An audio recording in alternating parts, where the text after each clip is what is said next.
Assalamualaikum warahmatullahi wabarakatuh. Baik, bertemu kembali di mata kuliah pengantar manajemen sains. Di tema kita kali ini adalah manajemen persediaan.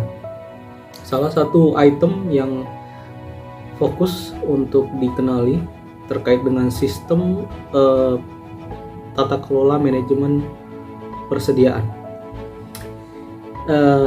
Persediaan ini menjadi menarik ya untuk diperhatikan, terutama dalam konteks manajemen, di mana kita ketahui bersama isu-isu belakangan ini terkait dengan maraknya penimbunan stok mengakibatkan persediaan itu mengalami degenerasi makna, atau bisa diistilahkan mengalami penurunan makna jika kita berbicara dalam konteks konsumen ya. Mari kita lihat beberapa hadis yang erat kaitannya dengan bagaimana mengelola persediaan dalam ruang lingkup Islam. Salah satu hadis yang diriwayatkan oleh Muammar al-Dawawi yang berartikan tidak akan menimbun barang kecuali orang yang berbuat salah. Kemudian ada hadis yang diriwayatkan oleh Abu Hurairah yang artinya siapa menimbun barang dengan tujuan agar bisa lebih mahal, jika dijual kepada umat Islam maka dia telah berbuat salah.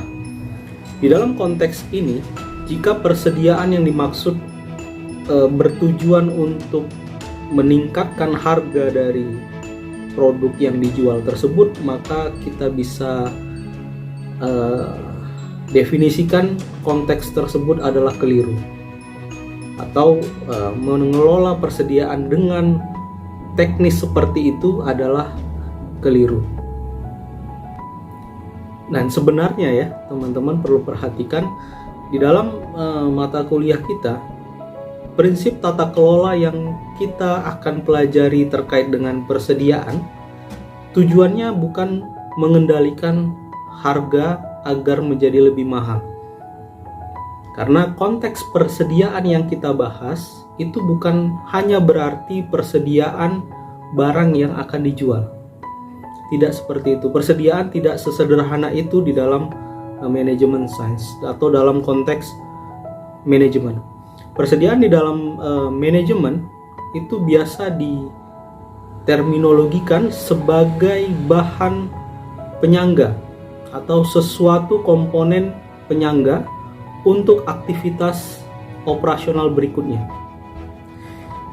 Kita ketahui bersama di dalam konteks sistem berpikir atau sistem thinking di dalam manajemen sains, kita mengetahui bahwa setiap tahapan produksi di lantai produksi yang berhubungan dengan tata kelola atau manajemen akan memiliki atau mempunyai bagian-bagian tertentu yang harus diperhitungkan. Nah, dalam hal ini adalah persediaannya. Ibarat kata gampangnya, ketika kita melakukan satu produksi, maka satu produksi dengan produksi lain, maka ada kemungkinan penyangga diperlukan atau bahan baku penyangga diperlukan. Tujuan utamanya itu dalam konteks efektif dan efisien. Efektif di sini adalah tujuan organisasi tercapai dengan baik. Nah, kalau di dalam lantai produksi, tujuan utamanya adalah produk dapat diselesaikan dengan secepat mungkin, tanpa menunggu bahan-bahan baku tadi terkumpul terlebih dahulu. Dan efisiennya di mana? Disinilah letak manajemennya. Disinilah letak tata kelolanya. Dikatakan harus efisien, maka ada penilaian, baik itu berupa harga, waktu menyediakan, atau apapun itu yang bisa dikuantifikasi untuk menghasilkan suatu kesimpulan bahwa produk yang akan kita bangun, yang akan kita hasilkan, memiliki nilai yang lebih karena efisien. Dalam hemat katanya, memiliki atau menggunakan sumber daya yang seoptimal mungkin untuk menghasilkan tingkat output yang sama.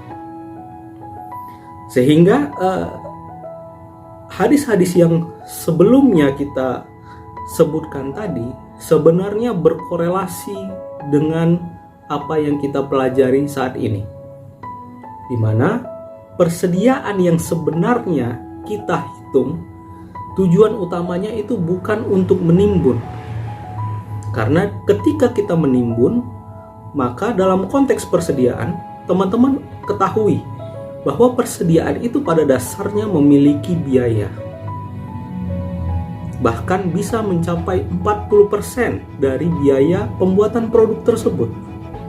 Nah, bayangkan ketika kita menimbun persediaan tadi yang tujuannya sebenarnya untuk memanipulasi harga, tetapi pada dasarnya kita tidak menjadi efektif dan efisien dalam mengelola lantai produksi.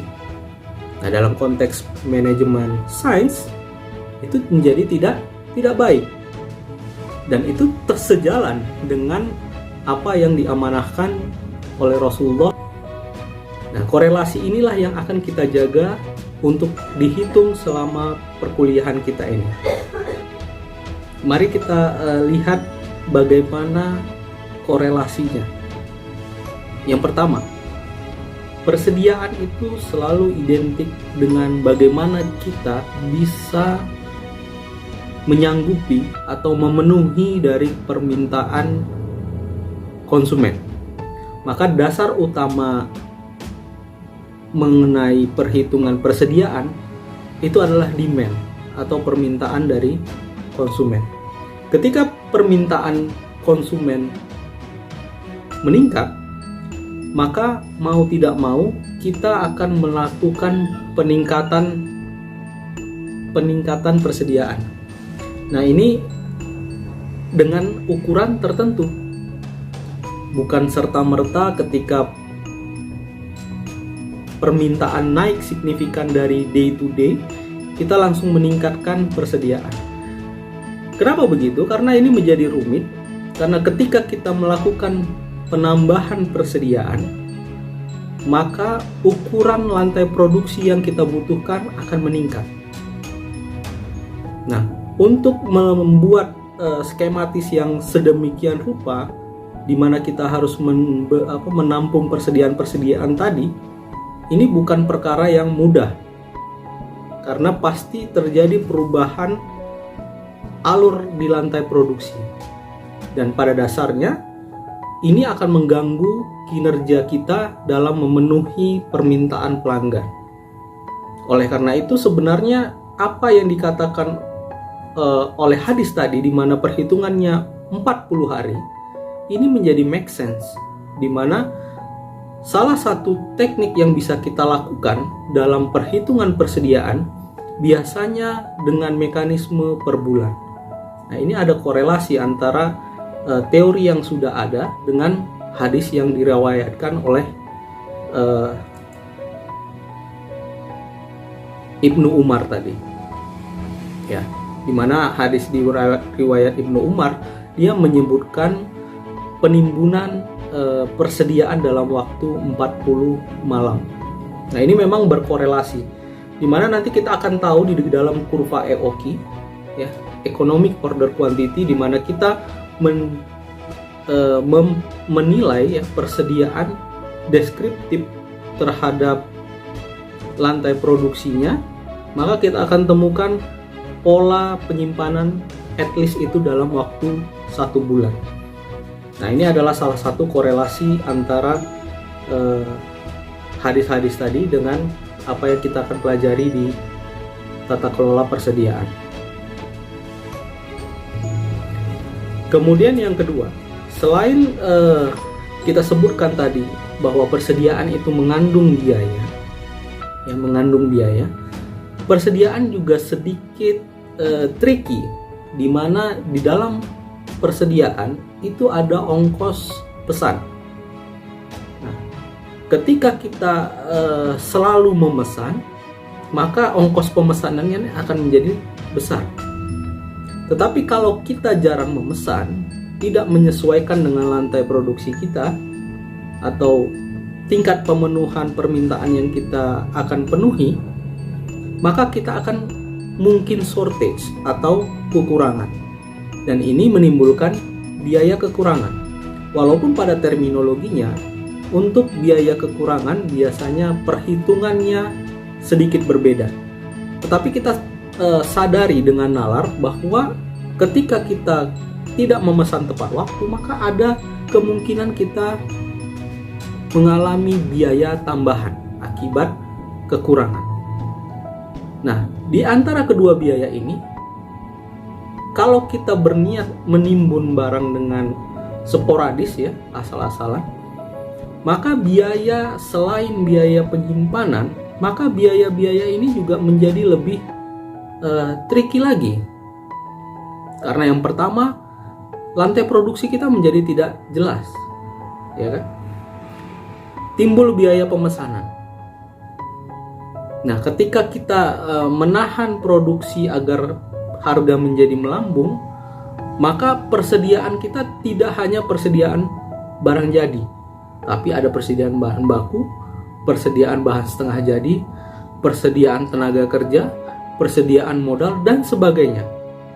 Maka kalau secara matematis, tindakan ini adalah tindakan yang spekulatif. Nah, ketika dia masuk ke ranah spekulatif, ini tidak dibenarkan dalam konteks manajemen. Ya, karena di dalam manajemen kita berniat untuk mengukur semuanya agar bisa dikuantifikasi dengan baik, sehingga justifikasi atau keputusan yang kita buat sesuai dengan apa tujuan organisasi tersebut. Baik, saya kira ini adalah pembuka materi kita terkait dengan manajemen persediaan. Sampai jumpa di pertemuannya. Billahi taufiq wal hidayah. Wassalamualaikum warahmatullahi wabarakatuh.